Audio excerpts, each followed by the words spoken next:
So to do the simplest tripod to put over a cooking fire, you're going to need 3 sticks, about 1 inch diameter or 2.5 centimeters, and a good rule is to make them about shoulder height in length. Also, you're going to need 2 to 3 feet of paracord or your preferred outdoor cord. Take your poles. At the end you want to make the top.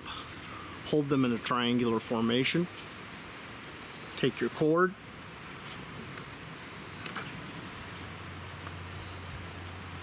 You're just going to go around this twice. And tie an overhand knot. You don't have to make this super tight. Just do it up.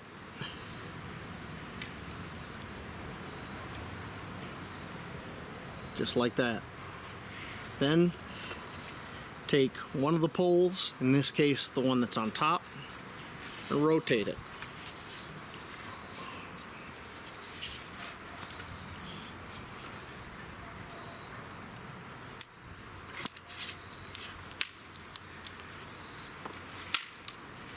That puts the rest of it all under tension. Now we can set up the tripod. And there is a very simple tripod. It'll support over a cooking fire very easily.